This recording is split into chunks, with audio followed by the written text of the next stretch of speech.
Assalamualaikum warahmatullahi wabarakatuh. Bismillahirrahmanirrahim.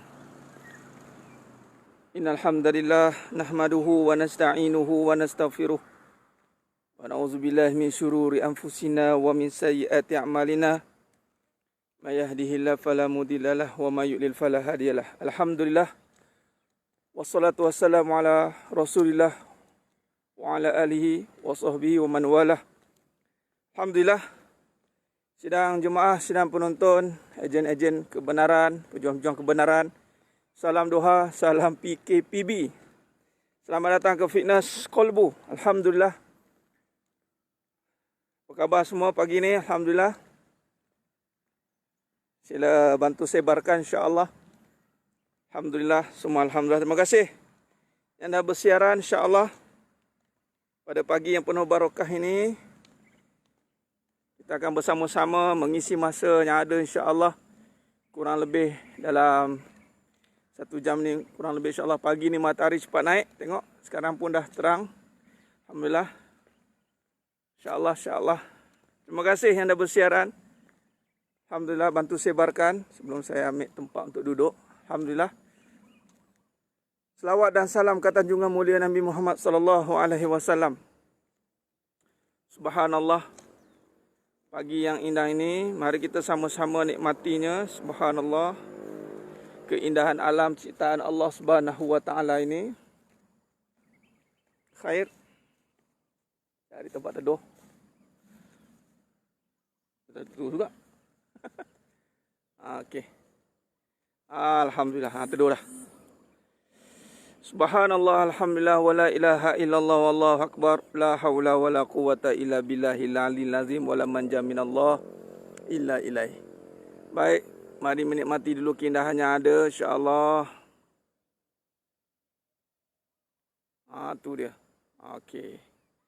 Nikmati kehijauan yang ada ni, masya-Allah, subhanallah, indahnya.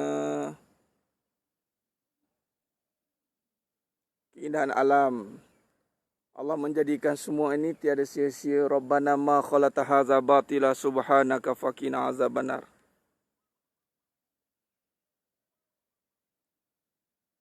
Khair. Alhamdulillah. Perbanyakkan selawat dan salam kata junjungan mulia Nabi Muhammad sallallahu alaihi wasallam, dan kita sama-sama bertasbih kepada Allah Subhanahu wa taala dalam setiap masa dan ketika.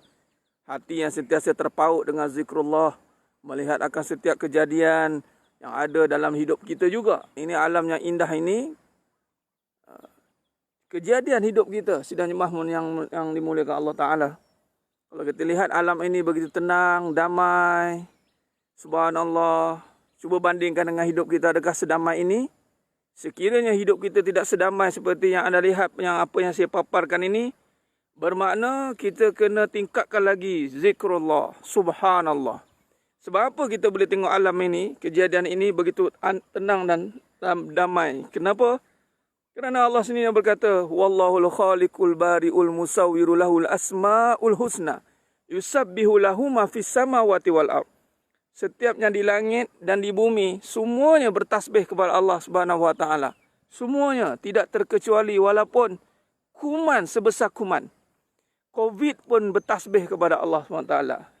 Sebab COVID kan makhluk Allah juga. Kan? Makhluk ni ciptaan Allah. Maknanya bertasbih juga kepada Allah Subhanahu wa taala. Jadi bandingkan hidup kita hari ini. Tenang atau tidak? Orang melihat hidup kita tenang atau tidak? Kalau orang lihat hidup kita tidak tenang, makanya kita tidak bertasbih kepada Allah Subhanahu wa taala.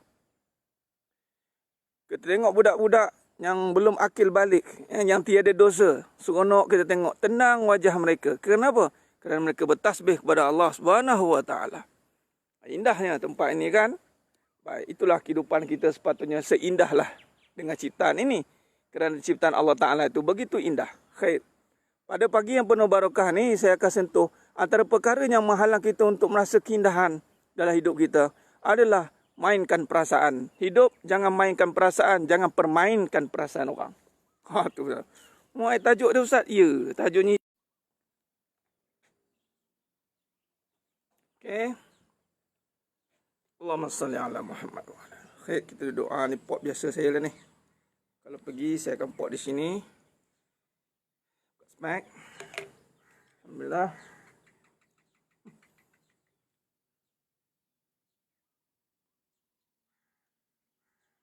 Alhamdulillah. Okey. Dia tanya tadi, jersey apa tu? Liverpool. Tapi jersey ni dah lama. Sebelum Liverpool naik lagi saya dah pakai. Di saat Liverpool tidak dipandang manusia, cik. Tapi saya ni main bola tapi tak tengok bola. Itulah dia. Kaki kiri. Kaki kiri tau. Kaki kiri lagi tu. Striker kiri, wing kiri. Allahumma salli ala Muhammad wa ala ali Muhammad. Baju ni hadiah daripada abang saya nombor 2. Tu dia. Sebut tu. Khair. Alhamdulillah. Allahumma salli ala Muhammad wa ala ali Muhammad. Bantu sebarkan. Tajuk kita penting pada pagi ni. Saya perhatikan. Saya nak sentuh dalam perasaan ni dalam bab perniagaan dan kehidupan. Dia panggil emosi lah. Orang kata mainkan emosi. Kita kena buat macam copywriting yang beremosi. Kita kena hidup dengan emosi. Sebab emosi ni kadang-kadang memberikan kenyamanan. Sebab emosi lah. Dia beremosi ni maknanya menzahirkan perasaan itu. Luahkan perasaan. Ha?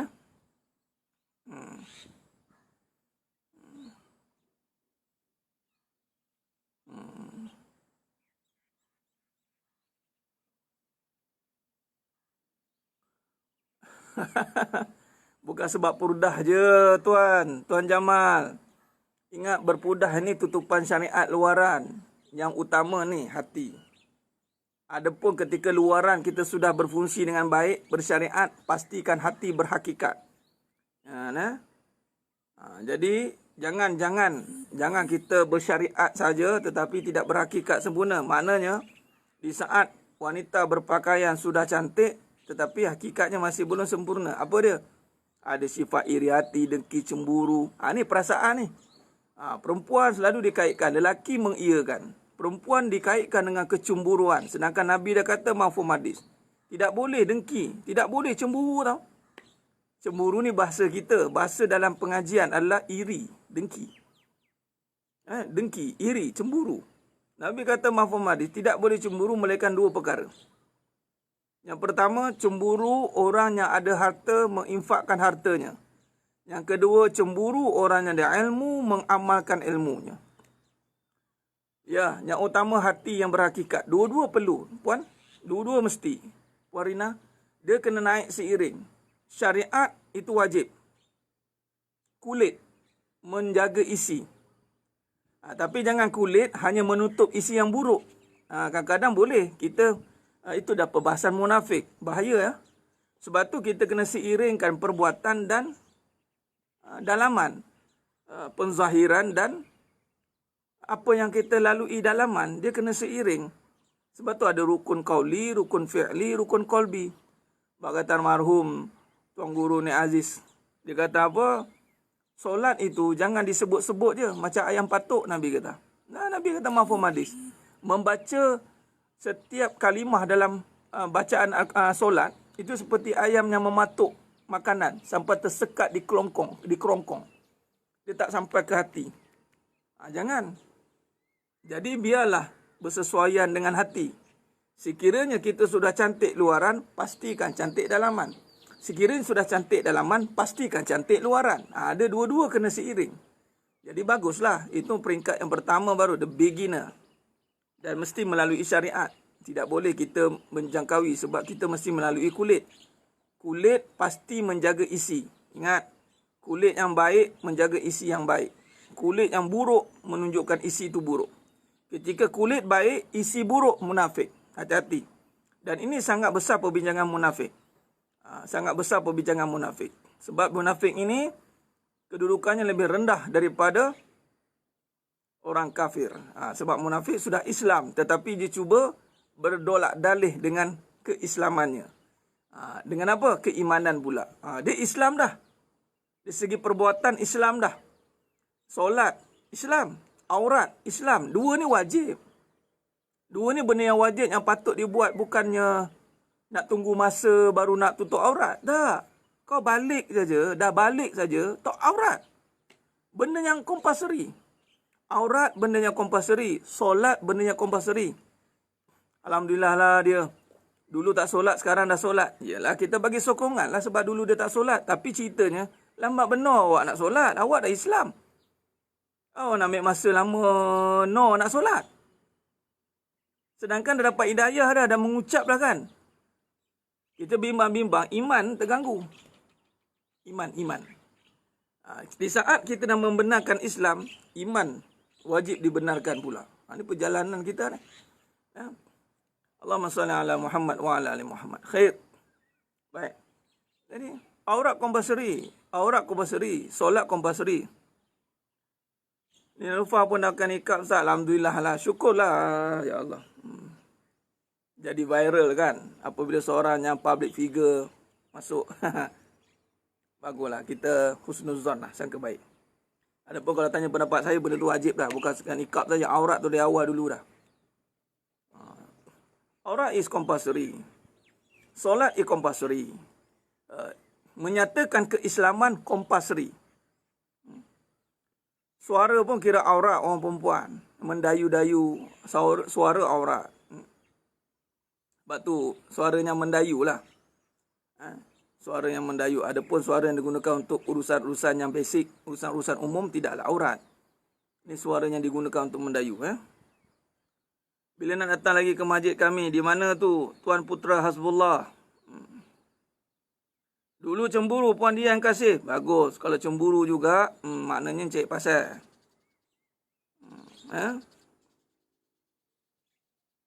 Baik, Alhamdulillah. Pagi ni, mari kita bincangkan. Mari kita bincangkan. Cemburu irhati kejayaan orang sama-sama. Tuan Nasir Ruan Rosmin. Kejayaan ada dua yang dicemburukan. Orang yang berilmu, orang berharta yang menginfakkan hartanya. Adapun cemburu orang lain pakai kereta, orang lain ada rumah, orang lain itu tidak boleh, tidak dibenarkan dalam syarak. Cemburu ada dua saja yang dibenarkan. Pertama, cemburu orang yang berilmu mengamalkan ilmunya. Cemburu orang berharta menginfakkan hartanya. Itu saja yang dibenarkan cemburu.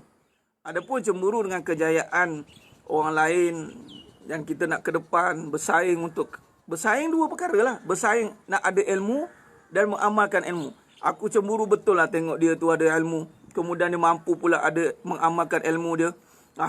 Kita nak berilmu lah. Macam tu lah. Cemburu betul lah dia kuat sedekah. Aku nak sedekah jugalah. Tu benar lah. Di kejayaannya dua lah tadi. Kejayaan ini apabila orang yang berjaya mengamalkan ilmunya. Orang yang berjaya menginfakkan hartanya. Itulah kejayaan. Kalau itu yang kita jadikan sebagai sandaran, maka dibenarkan. Selain daripada itu, cemburu lah tengok dia happy, dia jalan sana sini. Itu tidak boleh. Sebab ada hadis Nabi SAW, 4 kategori manusia. Nabi kata 4 kategori manusia, mafhum hadis, riwayat Muslim. Dipecahkan manusia pada 4 bahagian. 2 bahagian pertama saya ringkaskan saja.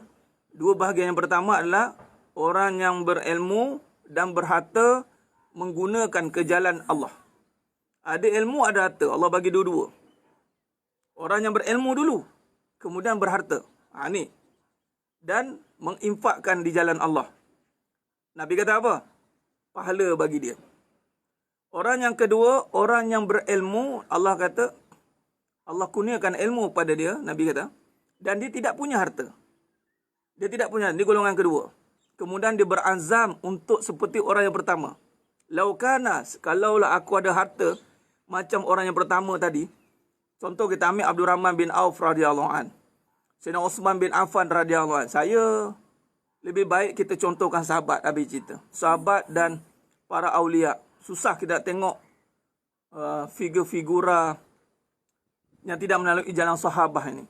Nak selamat, jadikan sahabat sebagai contoh. Sebab dah tentu-tentu dah berharta dan kaya raya. Dan dah jamin syurga dah pun. Sahabat ni ialah manusia biasa macam kita. Sahabat ni hidup sezaman dengan Nabi dan mendapat bimbingan terus dengan Nabi. Sahabat lah. Dia orang biasa macam kita. Kita teringinlah nak macam Abdul Rahman bin Auf radhiyallahu an, Sayyidina Osman bin Affan. Itu. Kata Nabi, orang yang berilmu tidak berharta berimpian seperti orang yang ada harta tadi, yang berilmu, kemudian dia bercakap, kalau aku ada harta lah, aku nak sedekah macam dia. Nabi kata orang yang kedua pun dapat pahala macam orang yang pertama. Dapat pahala kebaikan tadi. Orang pertama lebih lah sebab dia berharta dan beramal. Golongan yang ketiga Nabi kata, orang yang tiada ilmu tapi ada harta. Tak ada ilmu tapi ada harta. Apa ciri orang tak ada ilmu tapi ada harta? Nabi kata, nanti saya buat matan dia, saya buat matan dalam kelas malam ni, ingatkan saya. Saya akan copy paste matan hadis ni, panjang sikit. Nabi kata apa? Orang yang berilmu tapi tak ada, orang yang tak ada ilmu tapi berharta. Kemudian dia membelanjakan harta mengikut apa yang disuka. Nabi kata apa? Dosa bagi dia. Dia lah. Dia ilmu tak ada. Ya pun Ustaz, tak ada ilmu. Harta tu, ilmu harta, ilmu agama. Yang menginfak, orang yang ada ilmu dan berharta, dia tidak akan berjoli kok suka. Dia tak ada istilah kok suka. Dia tak ada istilah suka-suka. Suka saya lah. Saya dah penat-penat ni.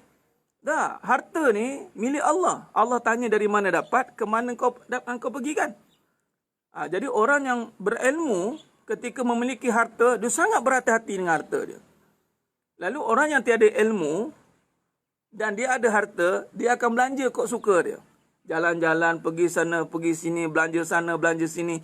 I can afford. Saya mampu. Bagi inspirasi dengan orang, ada kereta, orang lain tak ada kereta, tunjuk ni, kau boleh dapat.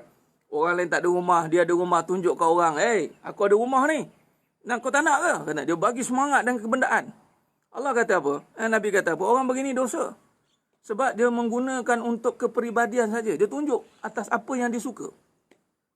Hati-hati. Dan orang yang keempat yang lagi bahaya adalah orang yang tak ada ilmu, tak ada harta dan dia bercita-cita seperti orang yang ketiga tadi. Lah tak ada ilmu, tak ada harta pula tu. Kemudian dia tengok orang yang ada harta, yang tak ada ilmu tadi. Sonoknya lah kalau kau ada harta macam dia tu. Belanja isteri, kok suka dia, nak beli apa beli. Bebas kewangan lah, financial freedom. Ikut suka dia lah. Nak buat apa? Dia nak pergi sana, pergi sini. Lepas tu dia cakap, beramal saya jangan cerita ya. Saya beramal juga ya. Orang yang beramal, dia tidak akan bersamanya bermaksiat. Kalau betul dia beramal, dia akan ada maksiat. Terutamanya amalan yang berkat, ilmu yang bermanfaat. Dia akan mendidik dia diri jadi taat. Kita nampak perbuatan dia akan jadi taat. Dia tidak lagi cenderung pada, dia panggil az-zahratud dunya. Bunga-bunga dunia ni, dia dah tak ada ke situ. Walaupun dia hartawan. Dia jutawan yang hebat. Seperti siapa? Ada Rahman bin Auf radhiyallahu anhu. Kalau kita tengok pun Daud J. Dababoy. Tu, di Bank Islam. Di Bank Islam Triangle. Tu. Hebatlah dia. Allah Akbar. Infak saja dengan mawid 54 juta sebulan. Jadi sebenarnya yang mulia Allah SWT. Jadi maknanya, kalau kita lihat, yang golongan 4 dah tak ada ilmu. Tak ada harta. Bercita-cita pula nak macam orang ketiga. Seronok lah hai. Seronok kan bang? Seronok sangat lah. Setiap benda yang dia buat tu ditanya. Patutnya. Tapi ada orang dia seronok macam tu. Biarlah harta dia. Biarlah harta dia. Kenapa kita cemburu? Salahnya dia pergi ikut orang yang salah. Pergi ikut orang yang guna harta ikut suka. Tak boleh. Harta ni bukan ikut suka kita. Allah bagi bukan saja-saja. Allah bagi orang berharta bukan saja-saja ya. Ingat setiap benda yang Allah bagi bukan saja-saja. Setiap perkara yang Allah bagi bukan saja-saja. Okey? Semua yang Allah bagi semua ada urusannya. Semua ada urusannya.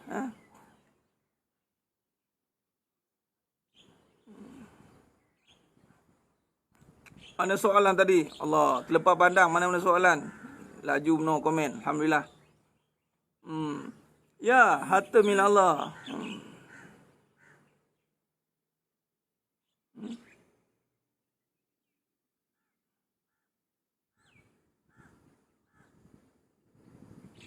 Ustaz, kawan saya cakap suami dia tak bagi tengok kuliah Ustaz. Suami dia cemburu dengan Ustaz. Ni terpaksa saya tengok ni. Cemburu dengan ilmu tak apalah. Ada ilmu, ada harta, ni rupa ni harta kan. Bermasalahnya. Kalau betul niatnya, tak ada ke mana pun. cakap kat suami tu, kalau ada muka macam ni, saya pancung ni orang perempuan ni. Jadi ingat, kalau tuan boleh pancung isteri tuan, tolong pancung. Kalau cemburu ni, jangan salah faham lelaki. Lelaki ni, dia bukan cemburu patutnya. Dia haramkan terus. Kalau cemburu, itu belum tentu. Cemburu dua. Orang kata kalau suami tak cemburu, dayus. Kalau dia tengok benda yang terus maksiat pada isteri dia, haramkan terus. Bukan cemburu dah. Cemburu dua tempat. Cemburu dua tempat. Haramkan terus. Pakai baju tak betul, haramkan. Pakai benda-benda yang tak betul, haramkan. Ingat apa? Ini diam biarkan. Salah definisi cemburu bagi seorang lelaki ya. Bagi seorang lelaki dayus, dia tak ada istilah cemburu, dayus. Seorang lelaki dayus bila membiarkan isterinya di dalam maksiat. Bukannya tengok ceramah lelaki, habis tu sangat saya nak akan pudah. Dia cemburu kalau bini bagi ceramah. Sebab tu orang ustaz-ustazah, minta maaf cakap. Tak kisahlah dia popular ke tak popular. Kalau ustazah duduk depan, lelaki yang minat tengok, cantik ah. Suami kena larang. Awak jangan ceramah kat depan. Lelaki duduk tengok. Awak tu bini saya. Nampak? Tu kena larang. Sebab perempuan muka tu boleh jadi fitnah. Sebab tu pakai nikab. Itu dalam mazhab. 4 mazhab sepakat. Kalau boleh mendatangkan fitnah, tutup. Sekarang barulah lupa pakai barulah. Buat ceramah tentang nikab terus. Perempuan ni memang fitnah. Bukan boleh duduk depan. Jadi, jangan tengok isteri tu ke mana pergi untuk ilmu kita. Tengok siapa tengok isteri kita. Kalau lelaki duk biar, kalau isteri yang mana bertanya tadi, isteri bekerja tidak? Kalau isteri keluar bekerja, suami mesti pantau. Itu betul. Itu bukan betul ni. Allahu Akbar kan? Cakap balik. Istilah suami cemburu tak ada. Cemburu biar bertempat. Ya Tuan Abdul Rahim, cemburu 2 je tadi. Tempat dia 2 je. Tak ada biar bertempat 2 je. Lokasi mana Ustaz kuliah tu? Di Denai Alam. Tuan Haji Mak Muda, Denai Alam. Di taman ni dekat rumah saya. Kat Denai Alam. Dah. Kerja. Dah. Kalau kerja, jangan bagi. Pakai hias, pakai cantik, pakai lipstick lah kat luar. Keluar pergi kerja pakai lipstick lah. Tutup ni, nikab. Kalau saya, isi-isi saya keluar kerja, saya tutup. Tak bagi pun kerja. Tak nak fitnah. Terlibat dengan fitnah banyak. Kan? Jangan. Saya betulkan balik. Bagi tahu kat kawan dan semua yang menonton. Bagi suami, tak ada istilah cemburu. Suami dayus. Terus ya. Dayus ni membiarkan isteri dalam maksiat. Membiarkan isteri dalam maksiat, ridha akan maksiat pada isteri. Ingat maksiat dua maksiat. Maksiat zahir, maksiat batin. Dua-dua kena tanggung. Maksiat zahir, luaran. Orang lelaki tengok isteri kita, tertarik. Maksiat tu. Amin. Itulah yang ceramah-ceramah duduk depan, ustazah duduk depan, tersenyum-senyum kadang. Kita ni dia tak tahu lelaki tengok macam mana. Oh, cantik juga ustazah ni. Cantik juga. Nanya tuan, jangan main. Bukan soal kita yang kena tundukkan pandangan. Masalah dia dah duduk depan. Patut close saja, close group. Ustazah ni kau ceramah close group ke? Perempuan je. Lelaki dia tengok. Sebab lelaki kau tengok, dia tu isi orang. Bila isi orang, orang lelaki kalau tengok, cantik juga ni ustazah ni. Penin. Itu membiarkan. Terdedah syariat, terdedah. Hakikat. Maksiat hati. Membiarkan isteri dalam syirik. Membiarkan isteri dalam syirik. Suami-suami, ada yang request saya kan untuk didik isteri. Ada saya belum buat kelas lagi tu. Mungkin dalam PKP ni tengoklah saya tengah susun. Bahan dah ada saya nak susun. Untuk pengkhususan mendidik isteri. Biasa kita dengar isteri yang mendidik suami. Isteri kan ada ilmu lebih. Dia didiklah suami dia kan. Suami-suami ada ilmu ke, tak ada ke, pandai ceramah ke, tak pandai ke, dia kena pastikan isteri dia dalam kriteria-kriteria yang tertentu. Antaranya, sukar dilihat. Jangan semudah-mudahnya mudah dilihat. Habis Ustaz, kalau penceramah macam mana? Cari jalan lah, jangan senang dilihat. Lelaki pun sukar untuk melihat perempuan, perempuan pun sepatutnya sukar dilihat. Itulah aurat. Aurat ni adalah yang sukar dilihat. Aurah itu patutnya. Lelaki pun mestilah sukar melihat wanita dan wanita sukar dilihat. Nah, kalau meletakkan diri duduk di depan walaupun bertutup ke apa ke, tetap fitnah. Ada orang tanya saya, Ustaz, saya dah bertutup semua ni pakai hitam ni, kenapa orang still pandang saya, Ustaz? Orang saya tengok saya ni, saya dah bertutup semua dah. Saya cakap, wanita tu sendiri fitnah. Nabi dah kata dah, tempat yang terbaik bagi seorang perempuan itu rumahnya. Nah, macam mana Ustaz kalau saya buatlah muslimah? Itulah surah Najahiyah. Nah, macam mana kan? Dan itu kehendak masyarakat. Niat untuk ilmu lah, niat untuk sebarkan ilmu. Tapi padanya itu ada dia panggil syubhah ni. Sebab ni sekarang zaman fitnah tuan surah Najahiyah. Sekarang zaman fitnah, kena ingat. Itu saja. Jadi hati-hati. Bukan tak boleh nak live tu, tapi muslimah sebaiknya kalau tanya untuk muslimat je lah. Muslimat untuk muslimat kan.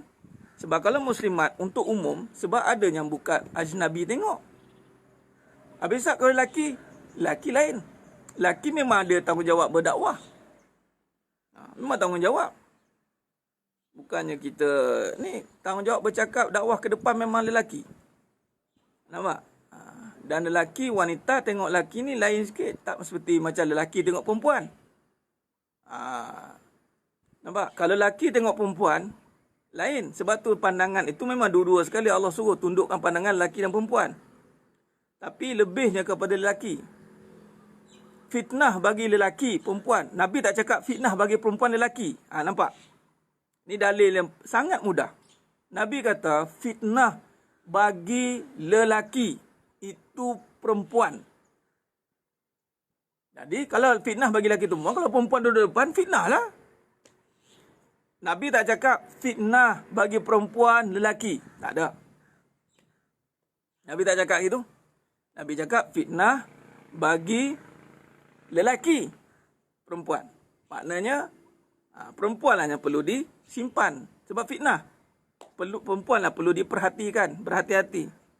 Lelaki ni bukan fitnah bagi perempuan. Sebab tu dia ramai perempuan dia boleh hidup tanpa lelaki. Dia steady dia campak lelaki macam tu lah.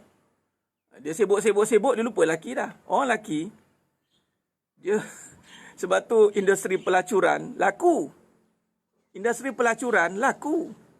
Industri jual manusia laku. Sebab permintaan ada. Saya nak tanya, laku tak jual lelaki? Industri pelacuran lelaki laku ke? Mana laku? Dia tanyalah. Industri maksiat. Pelacuran perempuan. Tak ada lagi lelaki yang diperdagangkan. Perempuan cari lelaki. Tak jumpa lagi lah. Kalau ada pun minoriti lah. Biasanya lelaki cari perempuan. Sebab tu industri pelacuran tu laku. Sebab dia mencari. Okey. Tu bahaya ni. Allahumma salli ala Muhammad wa ala ali Muhammad. Baik. Jadi sedang jemaah yang mulia Allah Ta'ala. Khair. Tu sebab saya turut respon pada soalan tadi. Allah. Panjang pula kupas soalan tadi ya. Okay. Baik, sekarang ni kita terus pada perbincangan kita tadi. Bab perasaan. Pertama. Dalam hadis Nabi SAW. Allah kata. Nabi kata apa? Inna Allah la yanzuru ila suwarikum wa amwalikum. Walakin yanzuru ila kulubikum wa a'malikum. Atau kama qala. Inna Allah la yanzuru. Sesungguhnya Allah tak tengok suwarikum wa amwalikum. Suwar, rupa, amwal, harta. Walakin yanzuru, akan tetapi Allah tengok kulubikum wa a'malikum. Hati dan amal. Khair. Saya nak kupas dua perkara. Yang pertama, suwarikum wa amwalikum. Yang kedua, kulubikum wa a'malikum. Kupasan yang pertama. Suwarikum wa amwalikum. Dalam hadis ni, jangan salah faham. Jangan kata Allah tak tengok rupa. Tak tengok harta. Bila tak tengok rupa, tak apa Ustaz. Dia walaupun pakai skirt pun tak ada masalah. Okey, yang penting hati baik. Salah. Kupasan begitu salah. Yang dimaksud tak tengok rupa ni bukannya tak apa kita buat langgar syariat. Salah. Haram tetap haram. Mana yang tetap termaktub dalam hukum, haram tetap haram. Perbuatannya haram tetap haram. Yang dimasukkan rupa ini adalah nisbah kepada ni. Rupa ni perasaan. Perasaan. Kan rupa lah yang membawa kepada perasaan dan perasaan. Rupa ni memainkan perasaan. Rupa ni nisbah kepada perasaan. Wa amwalikum nisbah kepada keadaan. Perasaan dan keadaan. Walakin yang zuru, akan tetapi Allah tengok pada qulubikum wa amalikum. Allah tengok kepada hati dan amalan. Hati itu niat. Allah tengok pada niat, amalan Allah tengok pada istiqamah. Dua ni digabungkan. Amantu billah summastaqim. Atas keadaan dan rupa. Khair. Yang saya masukkan tadi, jangan hidup dipermainkan dengan rupa. Apa dia? Dipermainkan dengan perasaan. Perasaan ini akan mengganggu kehidupan kita. Perasaan ini dalam kategori emosi. Nafsu. Nafsu lah.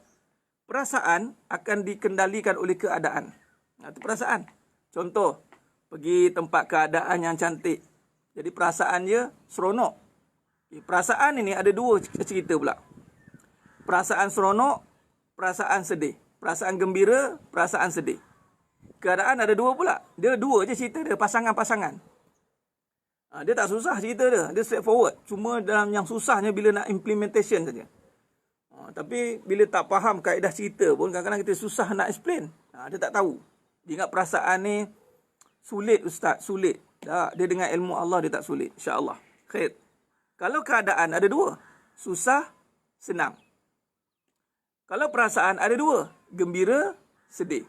Okey? Allahumma salli ala Muhammad wa ala ali Muhammad. Khair. Baik.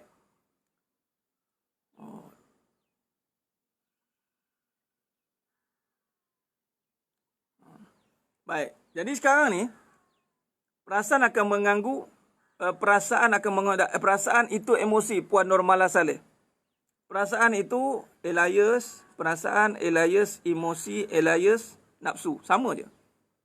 Perasaan, emosi, nafsu. Perbahasan yang sama. Ada makna sama. Perasaan gembira, perasaan sedih. Ya. Khair. Itulah tadi Puan Nuraini saya cakap. Dia ikut keadaan lah tu. Dia pakai syariat, ikut perasaan dan keadaan. Dia bukannya ikut kebenaran. Kalau ikut kebenaran, kebenaran mengatakan menutup aurat ini bagi wanita kerana dia fitnah. Kalau dia dah bernikah, itu sepatutnya dia dah faham akan erti fitnah. Maka susahlah orang yang bernikah untuk berselfie ke depan, duduk dengan mudah untuk dilihat. Sebab nikab ni membawa maksud yang lebih dalam sebenarnya. Iaitu makin dia berhati-hati dengan fitnah wanita. Baik? Baik. Baik, sekarang ni, mari kita lihat. Perasaan, gembira, sedih. Keadaan, susah, senang.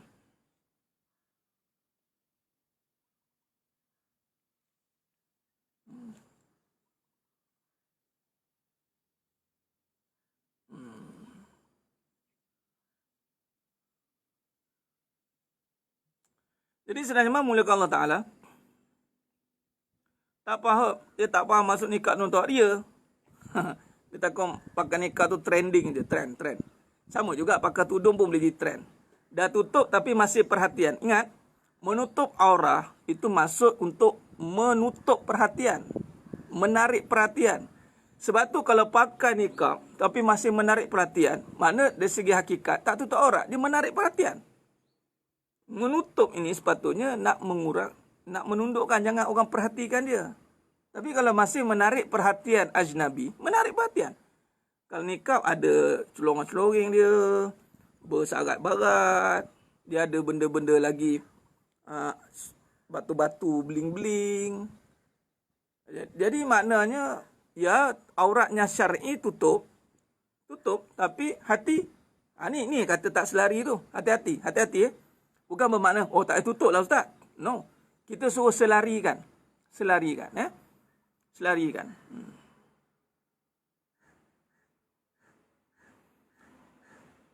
Duk tengok muka lah. Tengok je lah apa masalah, ada perasaan. Jaga, jangan ikut perasaan. Ni kata belajar.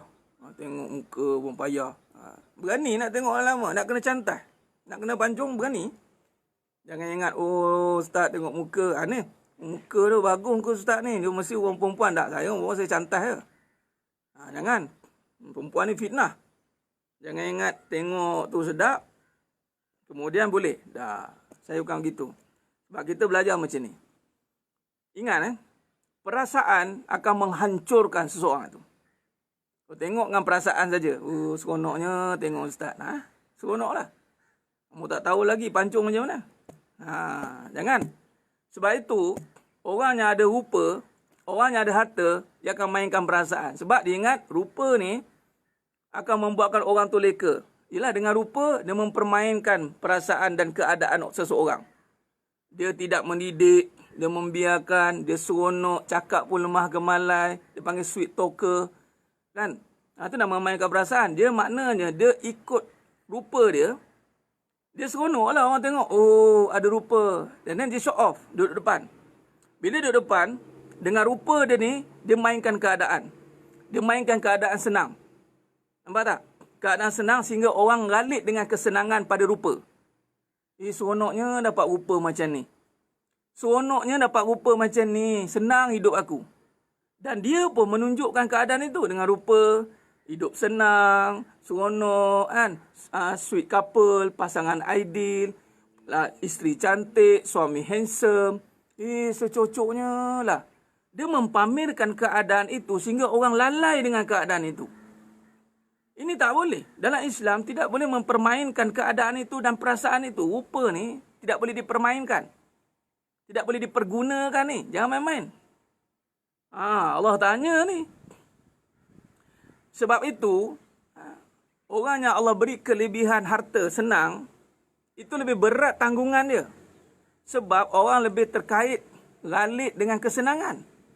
Rupa senang. Tok tayang harta, pakai smart-smart, sehingga orang lalai dengan kesenangan. Orang nakkan harta, orang nakkan senang. Orang nakkan rupa. Ni, nak dapat suami handsome. Jangan main-main. Ingat handsome ni ke mana pergi? Jangan main-main. Tak ke mana pun pergi handsome ni. Muka handsome tapi tak reti mendidik isteri buat apa?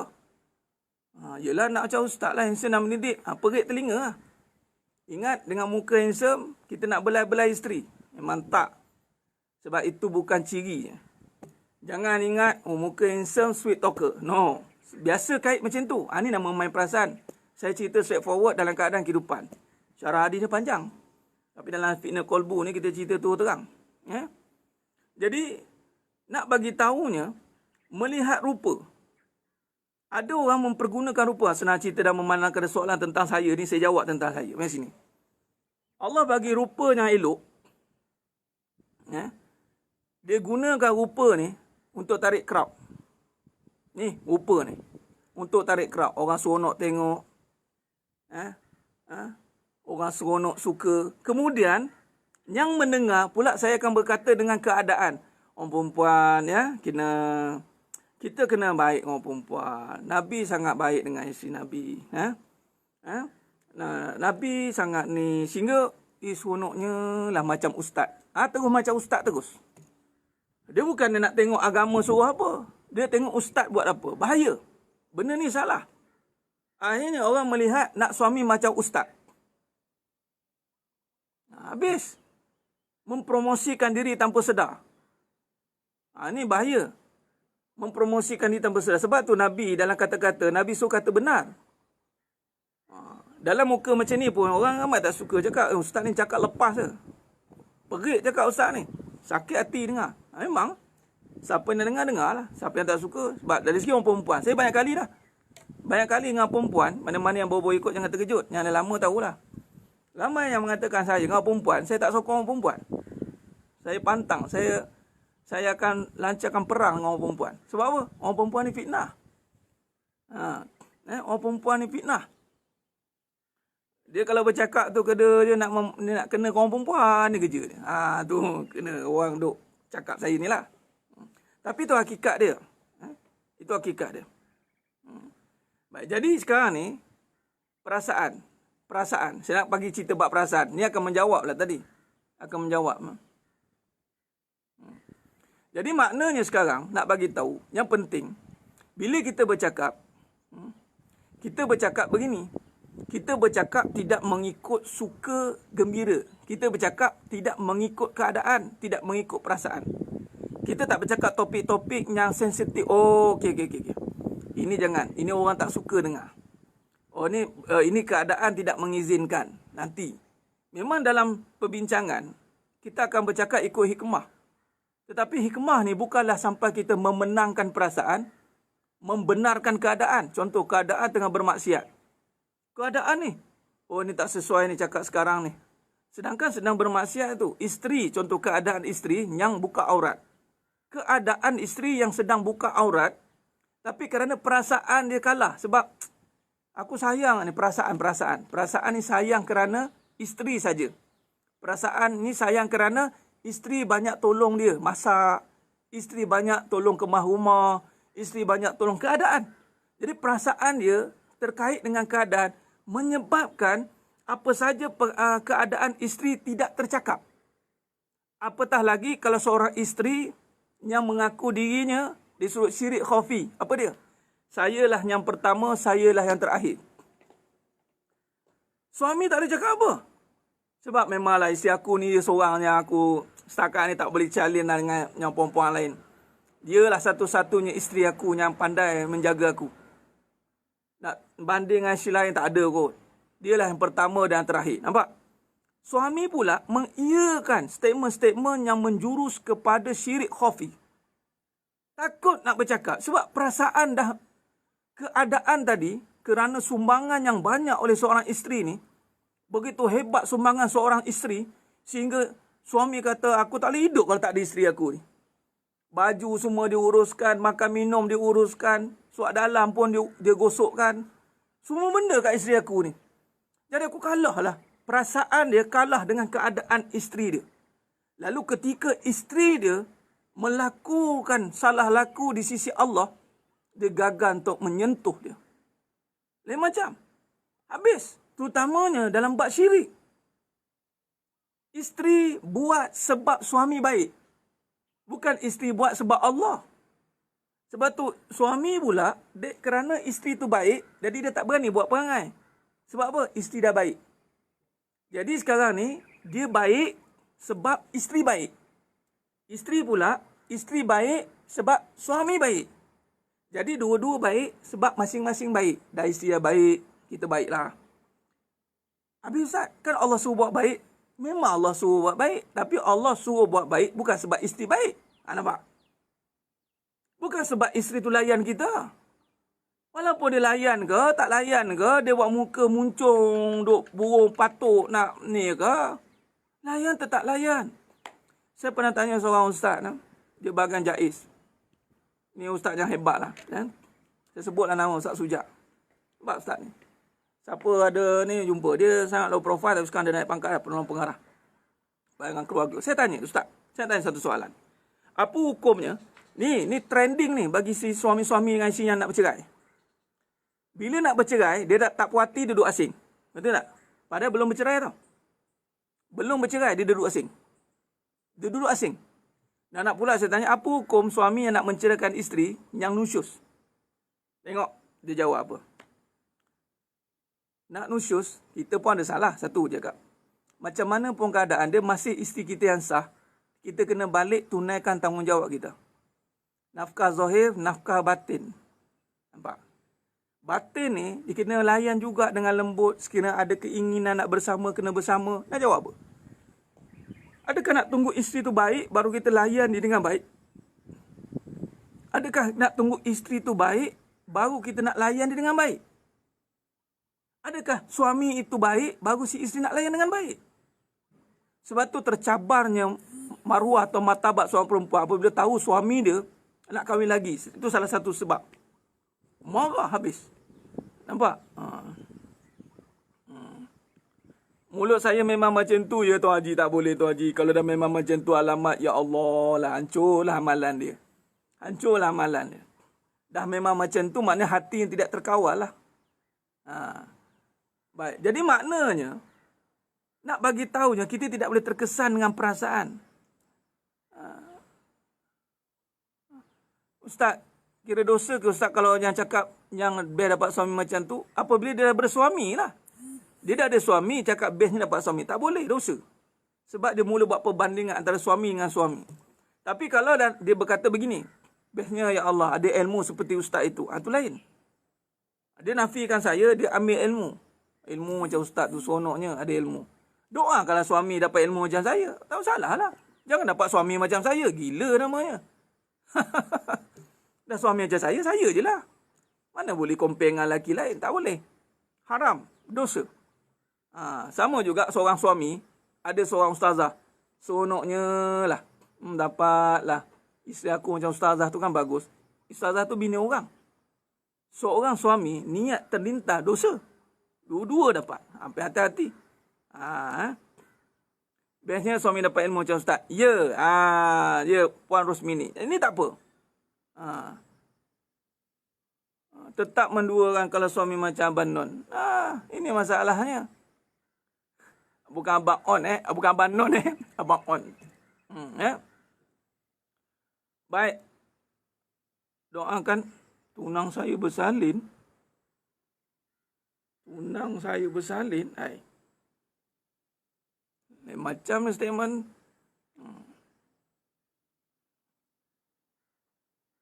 Dia ni buat Zainal 2 kali dah tanya soalan ni. Kencing berak jadi ibadat ni. Dia nak jadi ibadat, kena tahu dulu. Pertamanya, apabila bab sunnah Nabi SAW. Masuk tandas kaki kiri.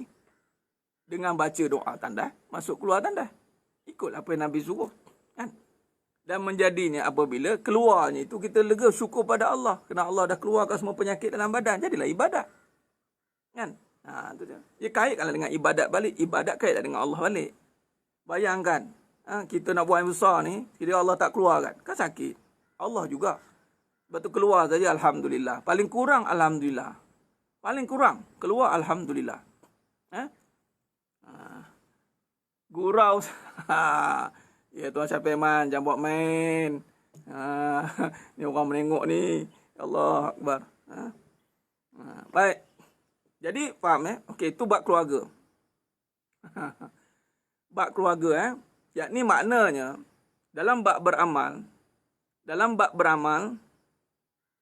ada viral tu tunang bersalin. Oh ya ke, memang ada viral ke? Masya-Allah. Yelah, tiba-tiba keluar caption macam tu. Allahu Akbar. Khair. Syukuri. Bestnya kalau suami selalu zah macam Ustaz. Boleh tak gini? Boleh. Ilmu. Ilmu. Tak ada masalah. Khair. Sambung. Baik, maknanya sidang jemaah yang mulia Allah Ta'ala. Maknanya semua bermula dengan awal itu Ustaz. Ya, itu Nabi kata. Inna a'malu bin niat wa inna malikuli imri manawa. Setiap amalan bermula dengan niat. Kita dah akan dapat apa yang kita niat. Cuma niat ini. Bila contoh niat kita kerana Allah. Semua orang berkahwin kerana Allah. Bila kerana Allah, kait dengan apa yang Allah suruh. Macam tadi. Allah tak tengok keadaan kita ni, Allah tak tengok perasaan kita. Allah tak tengok kita ni suka ke, gembira ke, susah ke, senang ke. Kalau Allah kata taat, taat. Allah tak tanya nanti, malaikat, kenapa kamu ni tak taat dengan suami kamu? Saya perasaan saya sering dipermainkan Ustaz. Dulu suami saya, Ustaz pula cakap malaikat kan. Dulu suami saya janji nak menjaga saya. Tapi di tengah-tengah perkahwinan rupanya dia tak menjaga saya. Dia sibuk menjaga bola, dia sibuk menjaga kawan. Jadi perasaan saya terganggu. Lalu menggagalkan saya untuk taat. Salah ke saya melawan balik? Malaikat kata, minta maaf, talk to my hand. Sekarang ni, aku tanya malaikat kata, kenapa kamu tak taat? Perasaan dan keadaan tidak menjadi hujah di yaumul mahsyar. Sebab itu kalau kita lihat sahabiah dan sahabah, ketika diuji oleh Allah Ta'ala, kesusahan mereka, Masya Allah. Luar biasa susah mereka. Sehingga ancaman nyawa. Tapi para sahabat tetap taat dengan Allah. Ya Rabb, kita dengar cerita ni, kita Sakit jiwa kita sebab apa kita ni? Baru Allah uji susah sikit dah tak nak taat. Baru Allah uji sakit sikit dah malah. Ini masalahnya kita banyak ikut keadaan. Keadaan, perasaan. Taat tak ada. Yang sedangkan ditanya ketaatan. Kenapa tak nak taat?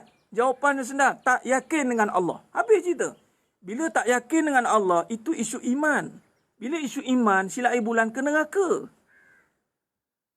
Lainlah kita dah taat berhabis 4 pula sehingga mati macam Asia. Kalau tidak, tak adalah Allah jadikan cerita tentang Asia dan Fir'aun. Walaupun diuji sebegitu rupa. Allah Rabbi.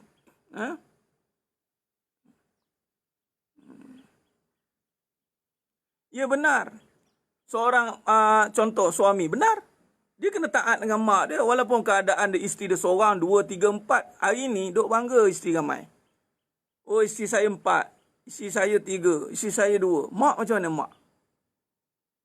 Ada buat jumpa mak dulu. Ada tanya mak dulu. Mak dah tak ada ustaz. Mak dah tak ada lah nak cerita. Tapi ketika mak ada, ni kadang-kadang cerita bab isteri-isteri, sibuk menjaga isteri.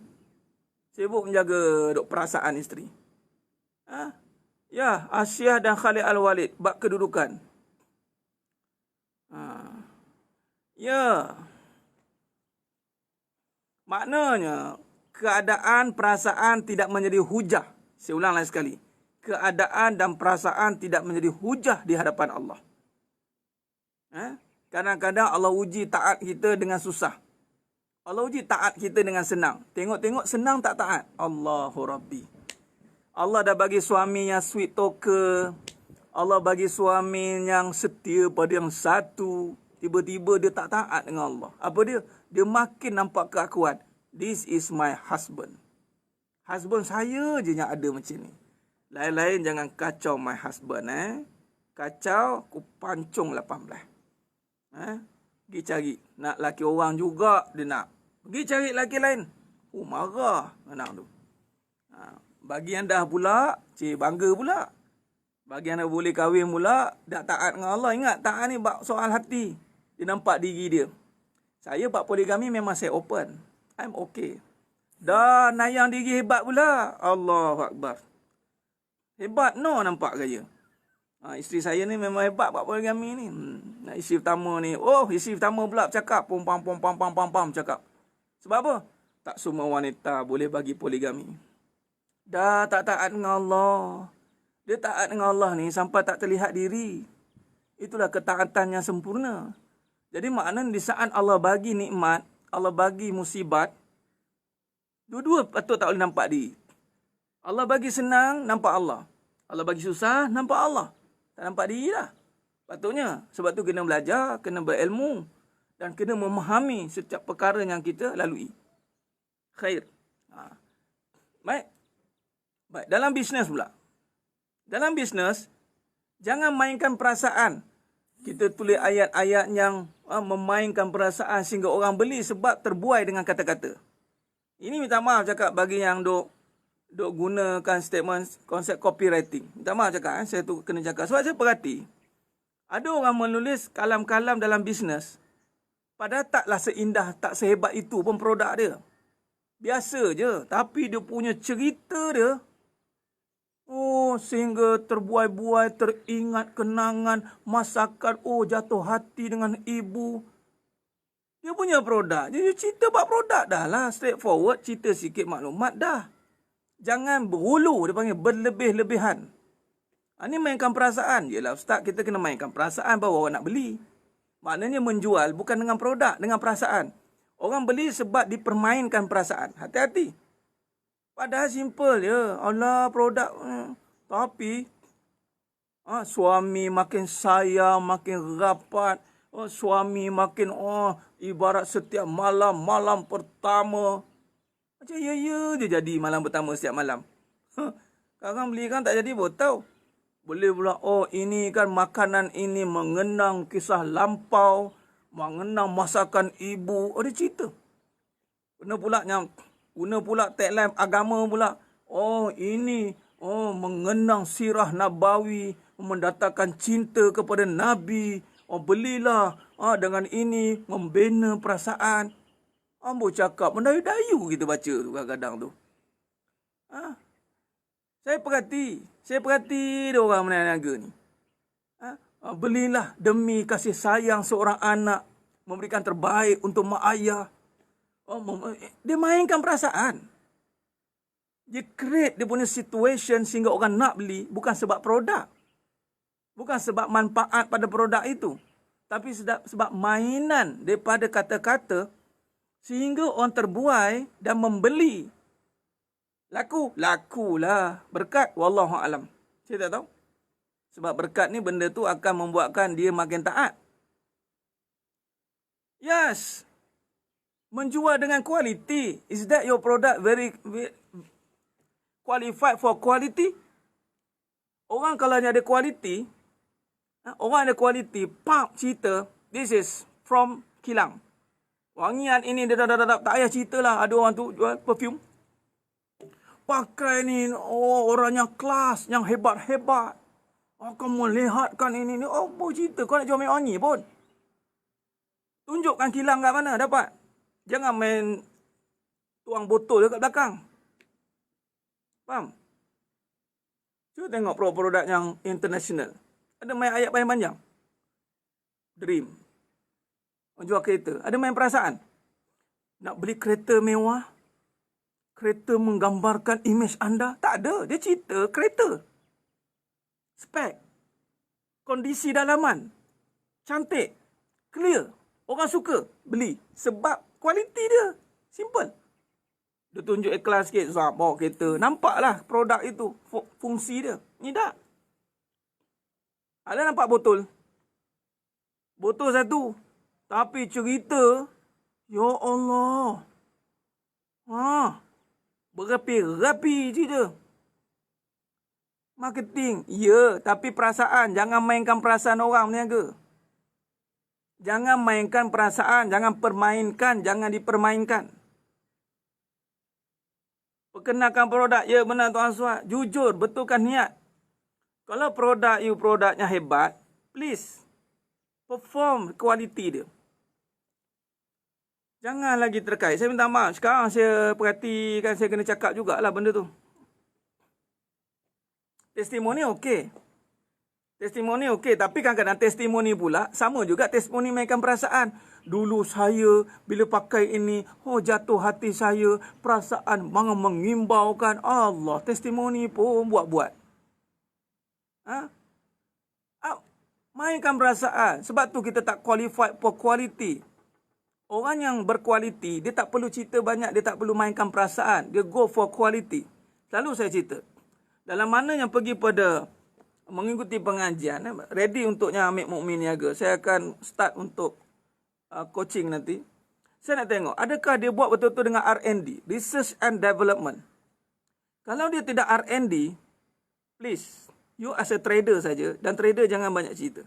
Sepatutnya, you kena cerita, you kalau trader, anda sebagai trader, you kena dapatkan maklumat yang pure daripada pengeluar.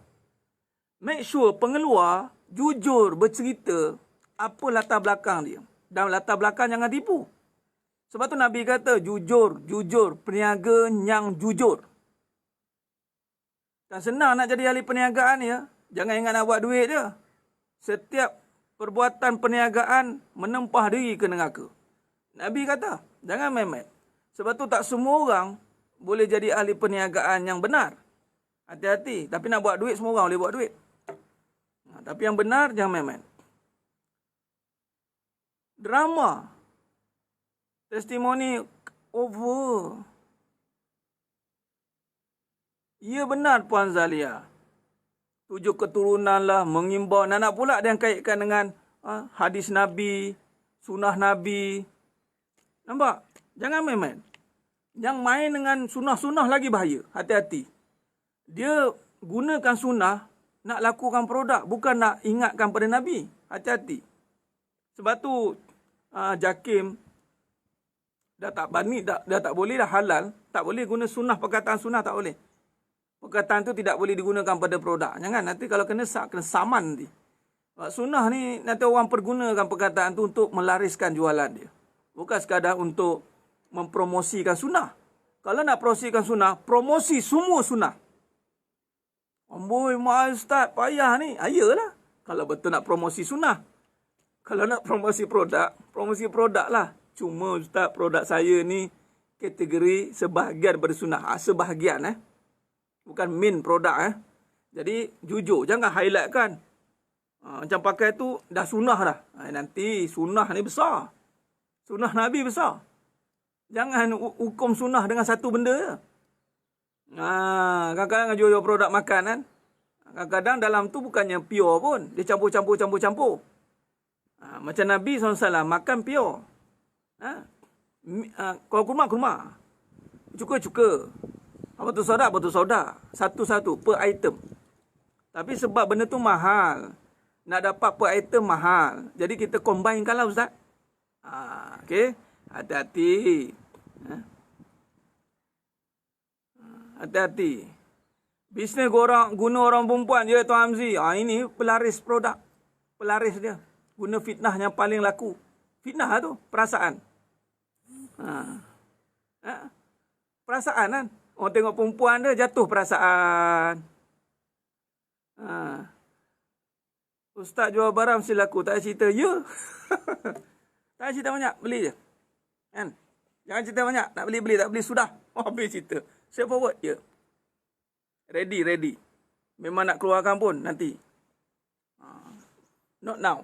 Nanti. Ada benda yang saya kena buat. Antara contoh cuka kurma. Tu antara benda saya jumpa satu recent ni. Memang dalam Syama'il Muhammadiyah ada cerita. Dan Ibn Sina pun ada cerita. Tibbun Nabawi pun ada cerita. Cuka kurma. Ni ready je. Siapa yang dengar, ready kena beli. Semua rumah kena ada. Habis cerita. Sebab apa? Manfaat banyak cuka kurma ni. Dia akan cleansing darah.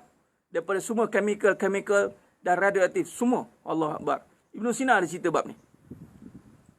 Saya duduk baca, tengok. Dan ada pula pengilang kita. Orang kita yang buat di Glameri. Dia kilang ni tu. Yang produk tu je susah sikit nak pergi sebab dia bukan menjadi adat. Bukan menjadi kita punya kebiasaan kan. Kita kan dah biasa makan biasa-biasa je. Nak makan amal-amalan ni kan dia melibatkan ibadah. Bila melibatkan ibadah susah ya. Sebab tu orang yang kalau jual produk ibadah ni nak kata senang, hebat. Apa saja ibadah mesti susah. Kalau ibadah senang, lain macam pergi. Mana bukan ada ibadah tu. Kuat promosi. Kuat promosi. Ada itu hari jemaah kita ada kena, sampai saya tak sempat nak send sebab kena post dah kena PKP kan. Jadi saya tak boleh post lah untuk dia minum. Bulu perindu. Tu lagi teruk rindu dia. Allahu Akbar. Allah. Berapa harga Ustaz? Murah ada. RM35. 35 dengan 38. Dia ada dua jenis. Nanti saya bagi tahulah. Bukan kat live. Saya tak gabungkan jual produk sambil ceramah. Tak ada. Saya akan buat lain. Saya buat link anak pergi kat satu tempat kan. Dan saya mencari mana yang nak bantu sebarkan PM saya. Saya cari yang boleh bantu. Yang nak bantu sebarkan PM saya. Straight forward lah, betul. Jual ni straight forward. Dalam agama pun straight forward. Bab ibadah pun kita straight forward. Sebab tu tidak boleh berlebihan cerita fadilat yang pelik-pelik. Jangan cerita fadilat yang pelik-pelik. Melainkan fadilat yang telah dikata oleh Nabi dan ulama' yang dah muktabar. Jangan tambah-tambah. Nanti kalau beramal benda ini, you akan jadi suri, dia akan pelik-pelik ni. Sebab ibadah tak perlu pelik-pelik. Ibadah is natural. Produk pun tak payah cakap pelik-pelik. It's natural. Kalau dia kena dengan you punya fit, kena dengan diri kita, that's it. Jalan dia. Bismillah. Bismillah. Sudah. Siapa nak udang putih lauk besar fresh. PM. PM. Puan Umar Arif. Habis cerita. Terus terang. Dalam bisnes, terus terang. Cuka nipah saya macam cuka nipah. Cuka nipah tak ada. Tapi saya better cuka kurma. Nipah kurma, better ambil cuka kurma. Cuka kurma ya. Adalah, ada manfaat dia. Ustaz, ada ustaz Itu maksud saya Puan Nur Ain. Yelah, kita pun kadang-kadang cakap pun kadang-kadang yelah ustaz pula tak. Itulah masalahnya. Pikat suami memang wangian ni mampu memikat. Sebab tu orang perempuan haram pakai wangian di luar sehingga lelaki ajnabi bau, hukumnya zina. Hukum dosa perempuan pakai perfume sehingga boleh dibau oleh lelaki ajnabi, zina. Kita marah orang lelaki berzina. Perempuan senang dia berzina zaman sekarang. Apabila wangian boleh dihidu oleh ajnabi. Sebab apa zina? Sebab tarikan. Jadi memang kalau si isteri pakai, memanglah tertarik si suami. Maksud saya, jangan jadikan itu sebagai satu, dia panggil perasaan nak melakukan produk. Habis tu ustaz nak laku macam mana? Saya nak tanya, Abdul Rahman bin Auf radhiyallahu an berniaga. Saya bagi contoh satu ya. Dia berniaga unta tau. Dia beli unta dengan kadar satu amount, katalah 5 dinar. Dia jual 5 dinar. Orang tanya, 50 dinar waktu tu. Dia pinjam 50 dinar daripada kaum Ansar. Abdul Rahman bin Auf beli unta 50 dinar, jual 50 dinar. Orang tanya tak ada untung lah. Dia tak cerita banyak, jual-jual. Rupanya, Abdul Rahman bin Auf radhiyallahu an pegang, dia panggil tali unta tu, pengikat dia.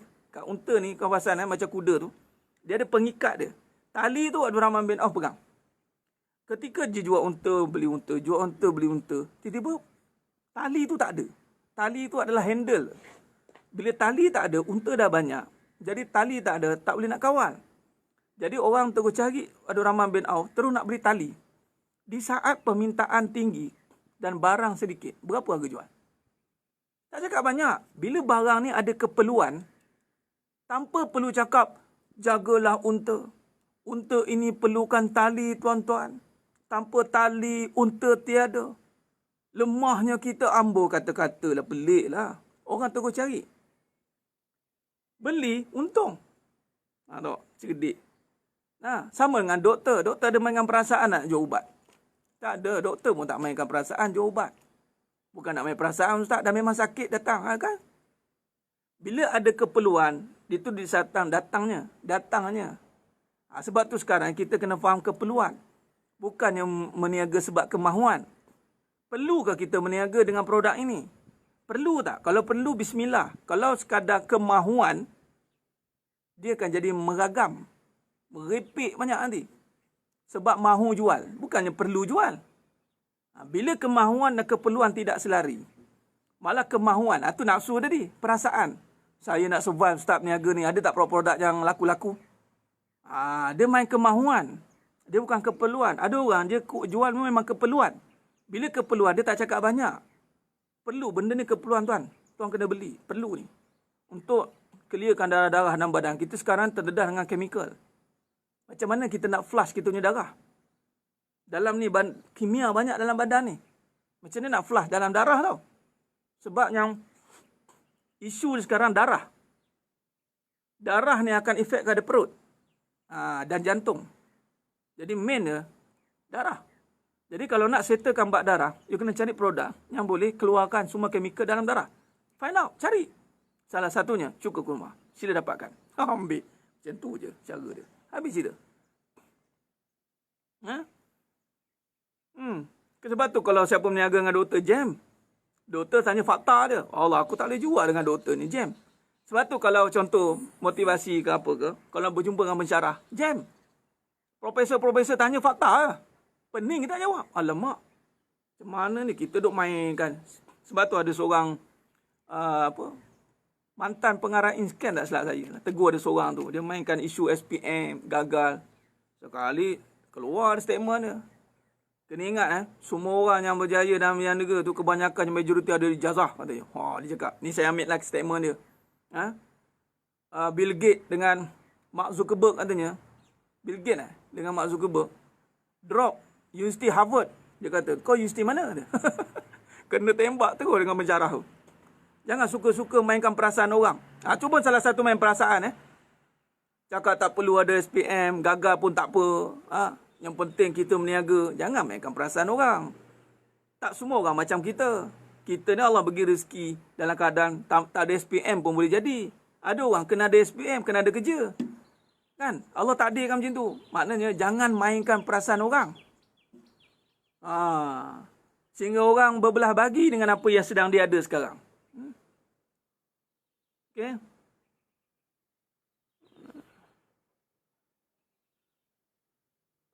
Nak jual bisu. Allahumma salli ala Muhammad.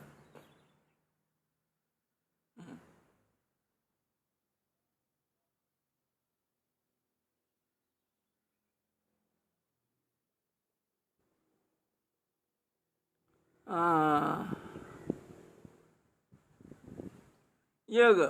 Puan Yat, tak apa. Ni ingat saya buka topik pun buka topik Nanti jangan saya tengah buka topik, membuka produk. Saya tak benar kan? Kalau saya buka topik pun buka topik. Kalau fokus ilmu, kita fokus ilmu je. Saya tak nak gunakan saya tak nak gunakan platform ilmiah ni sebagai alat untuk tarik crowd. Jangan campur aduk. Satu poinnya, jangan campur aduk. Saya faham setengah tu ambil peluang. Alah ustaz ambil peluang apa salahnya? Memang ambil peluang. Nanti kan jadi cacah merbah. Guru ilmu je. Kemudian orang bertanya buat apa? Orang bertanya lain. Macam saya buka topik lain. Kalau orang tak tanya, kita close dulu. Sampai masanya Allah akan gerakkan orang tu bertanya. Jangan risau. Kita cerita pada tempat yang disediakan.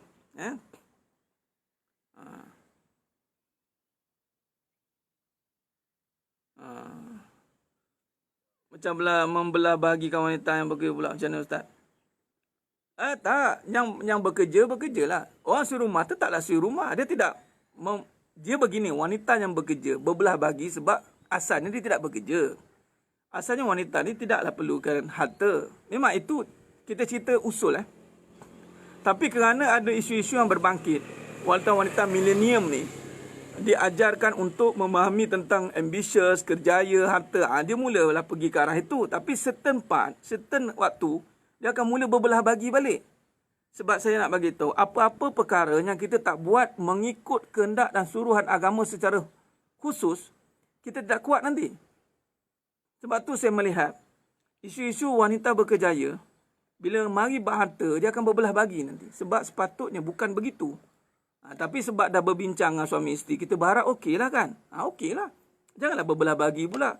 Saya untunglah kau suruh rumah, aku bekerja, suami aku tak bagi. Jangan cakap macam tu. Asalnya memang macam tu. Tapi sebab kita pun setuju nak kerja, setuju nak kongsi bayar tu bayar ni, dah setuju kan? Dah setuju keluarlah. Lepas tu jagalah semua adab-adab dia. Jagalah adab-adab dia. Memang terikatlah sebenarnya wanita kalau kat luar ni, sangat terikat. Sangat terikat. Sebab kita tengok kalau syarah buat wanita ni, Allah. Fitnah saja, ujung rambut, ujung kaki. Jadi bayangkanlah, faham-fahamkanlah diri itu.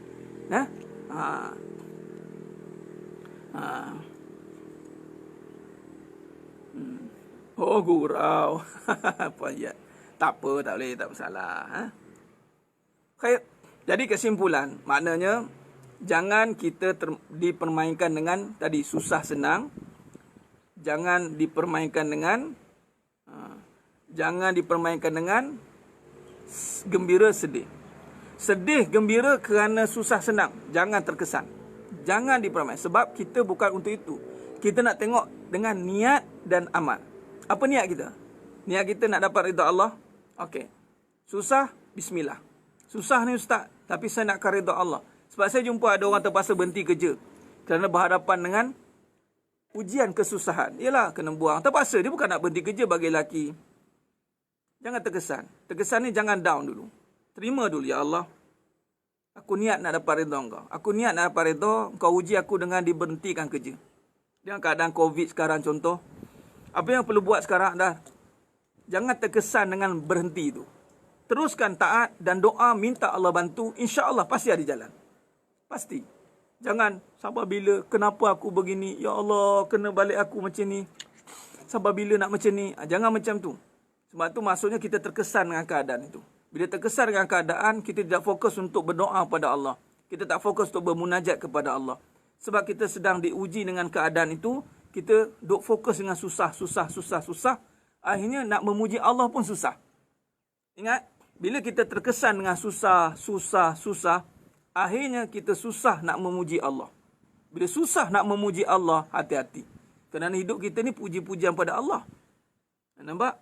Maksudnya, niat itu bila kita dengan Allah, Allah nak tengok istiqamah tak kita, taat pada dia. Walaupun keadaan itu tidak menyebelahi kita. Memang, susah senang ni kita tak jangka kan. Macam sekarang. Siapa jangka? Orang yang elok dah kerja sebagai pilot kena buang kan. Allahu Akbar. Ustaz, apa hukum suami cemburu sehingga memfitnah? Allah, hukumnya berdosa lah suami. Tapi isteri pula. Okey. Puan Doli kita kalau bertanya perkara orang, itu kita tak ada penyelesaian. Baik tanya tentang diri kita. Ustaz, apa saya nak buat? Ustaz, contoh. Apa nak buat seorang isteri yang difitnah macam ni? Lebih baik tanya macam tu. Apabila seorang isteri difitnah oleh suaminya sendiri, cemburu tak bertempat, pertama, isteri minta maaf.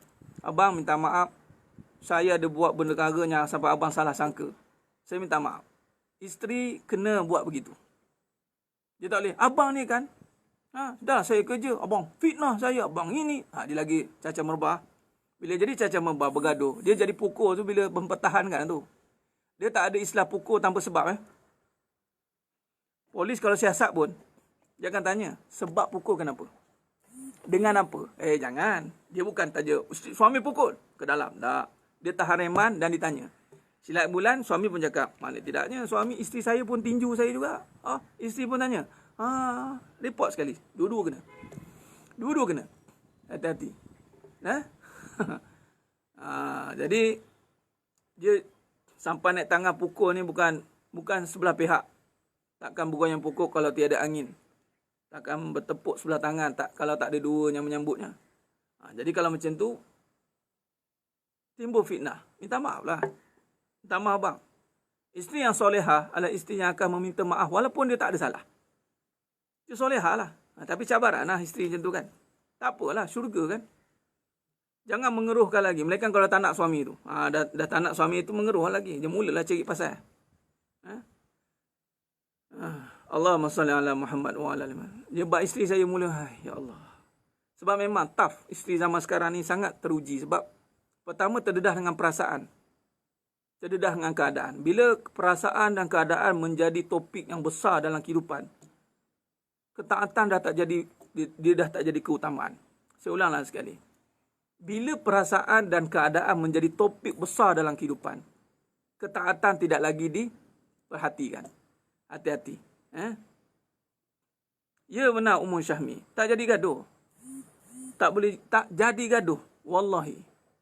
Kalau suami mengalah ke, ataupun isteri mengalah ke. Tapi ingat kalau suami mengalah, hati-hati. Jangan ingat, alah suami saya okey. Jangan. Kalau suami mengalah, hati-hati. Silap hari bulan, suami terpaksa tunduk dengan perangai isteri. Hati-hati. Yang sepatutnya biar isteri yang mengalah. Sama dengan mak dengan anak. Kalau mak yang mengalah dengan anak, hati-hati wahai anak. Kamu berada dalam jurang yang sangat bahaya. Patut biarlah anak yang mengalah dengan mak. Dan mak memang macam tu. Terima je lah. Patutnya. Ni tak. Dah anak saya macam tu, Ustaz. Pantang tegur. Pantang cakap sikit. Habis dia edik dengan saya. Saya tak berani dah cakap dengan anak saya tu, Ustaz. Nanti kalau dia cakap dia melenting. Isu tu tak boleh, ni tak boleh. Lagi sentuh bak anak isteri, Ustaz. Saya sentuhlah, tegurlah anak dia, cucu lah kan. Marah dia dengan saya, Ustaz. Saya tegurlah bak isteri dia. Marah dia. Ingat, kalau dah sampai mak tak mampu berkata-kata dengan anak, anak tu daka. Jangan sampai suami dah tak mampu berkata-kata dengan isteri, isteri tu daka. Hati-hati. Dah tak tahu lah, Ustaz. Kadang-kadang nak bercakap pun si saya ni dia yang pandai. Sekali cakap 10 jawab. Biarlah Ustaz. Saya tak nak bergaduh. Kalau suami cakap macam tu, nyanya. Tapi kalau isteri cakap, tak apalah Ustaz. Suami saya tahu suami saya macam mana. Dia tak suka kalau saya tanya benda-benda macam ni. Tak apalah Ustaz, saya mengalah. Betul. Mengalah pada Allah suruh. Memang sifat seorang isteri mengalah. Sifat seorang anak kepada mak pun mengalah. Tapi bukan bersetuju dengan dosa. Bukan bersetuju dengan salah. Beza ya. Mengalah tak bermakna bersetuju dengan benda yang salah. Ya, suami buat salah. Tapi tak bermakna kita mengalah, kita bersetuju dengan dia punya kesalahan. Tak. Kita mengalah di sudut perangai kita. Kita tak nak mengeruhkan lagi benda yang salah tu. Dah lah salah. Menyalah pula tu. Abang tahu tak? Apa yang abang buat ni, Ustaz Farid cakap, sebut nama saya pula tu. Tak pasal-pasal. Allah, hai. Nama saya pula ada dalam pergaduhan laki bini. Janganlah kait-kait dengan Ustaz. Kau nak gaduh, kau gaduh berdua je. Tu dia. Ada macam tu kan. Ustaz ni cakap tu suami ni berdesing telinga tu. Ustaz. Marah dia. Jangan. Dengan anak pun sama dengan cakap mak. Ustaz ni cakap, mak kena. Janganlah. Patutnya kita mengalah. Mengalah. Ni kalau mana yang tak biasa dengan mak ayah lah. Ada anak-anaknya dah. Yelah mak jenis yang brainstormnya tak apa. Ada mak dengan anak jenis brainstorming tak apa. Jenis muzakarah, musyawarah tak apa. Setengah mak ni, dia tak boleh bermuzakarah dengan anak. Dia tak boleh. Muzakarah dia sentak. Tak boleh. Jadi anak jangan cuba-cuba nak muzakarah. Kalau tak ada kekuatan. Kalau tidak nanti jadi pergaduhan. Sama dengan isteri. Ada suami dia tidak boleh nak bermuzakarah dengan isteri. Jadi jangan cuba-cubalah. Qala Allah Ta'ala fil kitabil aziz. Berdesing telinga dia. Diam dulu. Diam. Diam. Bila kata diam tak bermakna kita membiak. Kita diam doa. InsyaAllah. Itu yang sepatutnya. Mengalah bukan maksud. Ya, betul. Mengalah bukan maksud kita bersubahat dengan dosa. Okey? Saya anak lakonon. Allah Akbar. Ya, jangan. Lawa baju, Alhamdulillah. Liverpool. Saya pakai Liverpool di saat Liverpool dulu orang tak pandang. Saya setia pakai. Sebab ini yang ada jersey. Jersey lain tak ada. Walaupun ayah ibu panggil teruk sebagai anak. Ya, Tuan Paming. Ayah dan ibu, perangai ayah dan ibu. Perangai anak adalah mentaatinya berbuat baik dengan mak ayah. Bir walidali ihsana. Perangai mak ayah lah. Kita tidak boleh campur tangan dengan perangai mak ayah. Sebab langgar protokol. Okey? Suami buat salah, kita mengalah. Bukan suami buat salah, kita mengalah. Suami buat salah, bukan mengalah. Bergaduh tadi. Suami buat salah, bukan suruh mengalah. Kan tadi bertengkar, pergaduhan. Pergaduhan tu yang kena mengalah. Kalau buat salah, dan suami tu rela ditegur, tegurlah. Tapi ketika tegur dia mula, mengalah lah. Itu maksud saya. Kalau ikhlas tegur, wahai isteri, Asiyah tu, dengan Fir'aun ni ngaku Tuhan tau. Fir'aun boleh dengar tu nasihat Asiyah untuk membebaskan Nabi Musa AS. Di saat itu, dia dapat berita bahawa akan lahir seorang Nabi yang akan mengganggu dia. Jadi semua anak lelaki dia bunuh, kecuali Musa AS. Nabi Musa AS. Waktu itu, ini janganlah bunuh. Bagilah kat saya nak ni. Rupanya nak larikan. Dengar, Fir'aun dengar. Orang perempuan, kata-katanya lembut. Hikmah, sepatutnya kan. Sebab tu mendidik tu banyak kat perempuan, mendidik anak-anak. Tapi pelik, kadang-kadang saya tak boleh cakap dengan suami saya. Maknanya ketika dia nak bercakap, dia nak menyalah dah. Bukan nak menasihati, dia nak menyalah terus. Ingat, ketika kita bercakap, kita nak menyalahkan agung, menyalahkan sultan, menyalahkan mak ayah, bergaduhlah. Cuba jujur bercakap, bang. Cakap dengan kasih sayang lah. Saya sayang kat abang. Contoh abang ni, bagus bang, saya syukur kahwin dengan abang. Ini, tak sangka perangai abang macam ini, lebih baik saya kahwin dengan Fir'aun. Homeboy, cakap pula macam tu. Tahu tak? Dah banding dengan ustaz pula. Aduhai. Dia banding juga dengan ustaz lain. Ustaz lain tu tengok tu. Ustaz ABC tu. Baik dengan isteri dia. Tahu tak bang? Balik tanya, lipat kain sama-sama. Masak sama-sama. Minum gelas yang sama. Dia buat macam tu. Bergaduh lah kawan. Janganlah menyalah. Tegur kesalahan, tegurlah. Sekarang ni bukan tegur kesalahan, menyalahkan pandai. Menegur tak pandai? Kita banyak menyalahkan, menegur tak? Menegur ni benda lain. Contoh, anak jatuhkan pinggan. Jatuh je kita marah. Kau ni kan, dah lah jatuhkan pinggan. Bersebah pula tu. Kamu tahu tak susah aku nak ni? Dia menyalahkan. Kalau tegur, nak. Pegang elok, angkat pinggan. Lain kali jalan elok ya. Dia tegur tak ada solution. Biasanya tak ada solution, dia salahkan terus. Pak. Terus salah.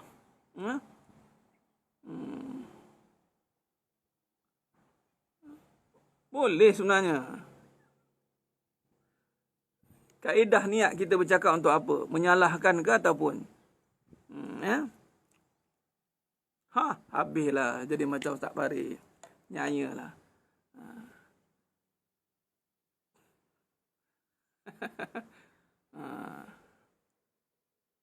Romantik ni jangan diukur dengan perbuatan. Jangan diukur dengan perbuatan.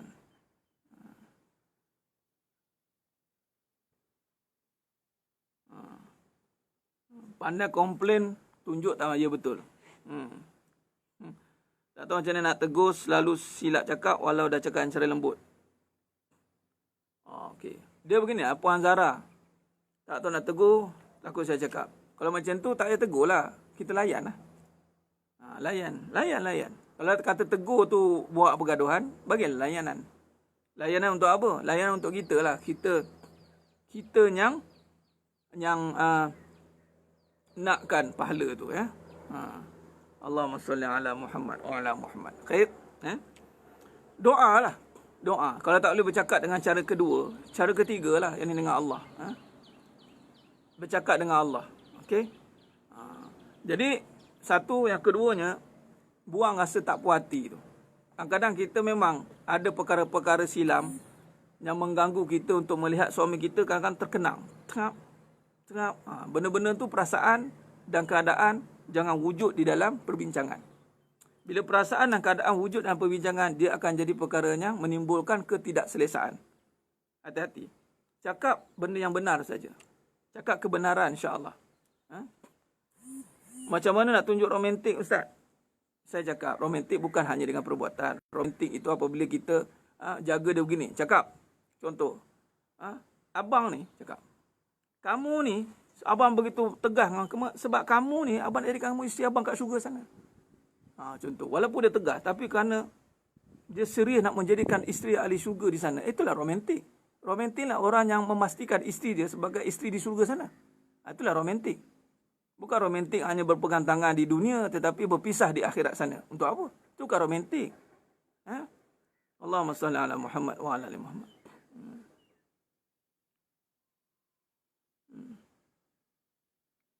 Dia betul, Puan Roha. Betul Nabi. Nak marah Aisyah radhiyallahu anha, nak marah peluk, selesai masalah. Masalah masing-masing waktu tu dengan ego, nak peluk macam mana Ustaz?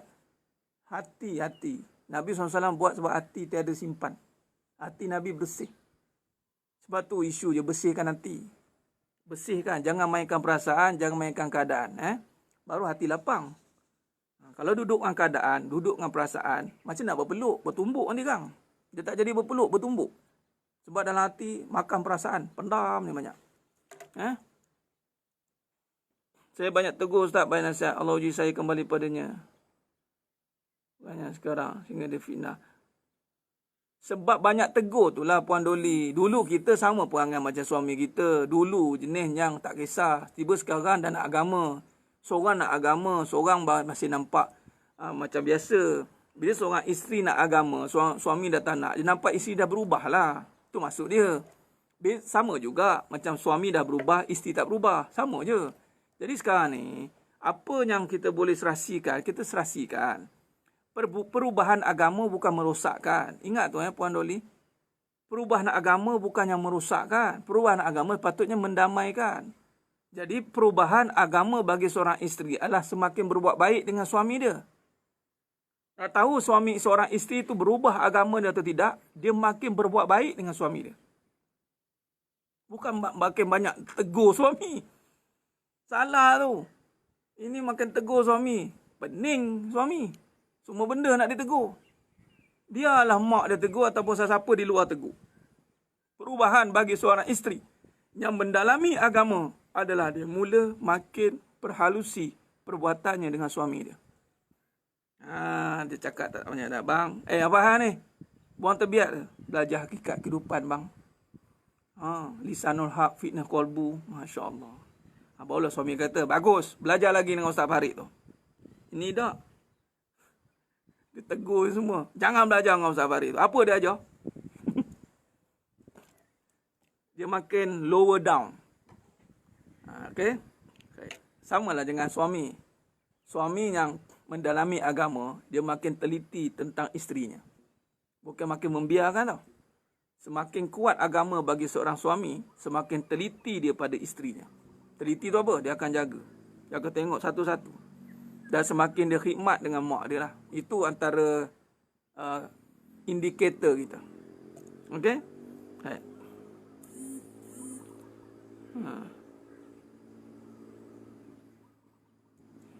Ya, Tuan Surah Najah, ya. Oh, iyalah, terfikir juga kan. Okey, baik. Lepas ni kita akan buat kembali ke mengimbau zaman kenangan lalu. Okey, baik. Masya Allah. Dah terlajak masa dah. 9.30, 10.30. Ekstra. Kita jawab-jawab soalan. Okey. Baik, insyaAllah. Kita ketemu pada malam ini. Kita ada Lisanul Haq. Pengajian online. InsyaAllah mula 9.30. Kita mula awal sikit. Kita mula 9.30. InsyaAllah. Kita akan bertemu pada siri yang akan datang dan malam ni. InsyaAllah. Mohon ampun, mohon maaf di atas segala kekurangan, terkasar kata, terkurang bicara dalam penyampaian. Kita bertemu dalam pengajian malam ni. Terima kasih banyak atas kesudian untuk bersama-sama berkongsi. Kita bertukar pendapat, muzakarah kita pada pagi yang penuh barakah. InsyaAllah. Moga-moga Allah berkati kita semua. Kita berdoa untuk Allah bantu kita dalam semua keadaan, susah senang. Kita berdoa untuk terus istiqamah dan ketaatan biarpun apa yang mendatang. Supaya Allah pilih kita menjadi hamba yang benar-benar taat dan benar-benar bersyukur kepada Allah Ta'ala. Moga-moga yang menonton ni semuanya Allah pilih insyaAllah untuk terus istiqamah dan dimasukkan dalam syurganya tanpa hisap. Amin ya rabbal alamin. Aku lu qali hadza wa astaghfirullah azim li wa lakum. Wa bila taufiq wal hidayah. Wassalamualaikum warahmatullahi wabarakatuh. Kita tangguh dengan tasbih farah dan surat Al. Subhanakallahumma wa bihamdik. Asyhadu an la ilaha illa anta astaghfiruka. Bismillahirrahmanirrahim. Wal 'asr. Innal insana fi khusr. Illa alladziina amanu wa 'amilus shalihati wa tawassaw bil haqq. Wallahu a'lam bisawab. Takbir. Allahu akbar.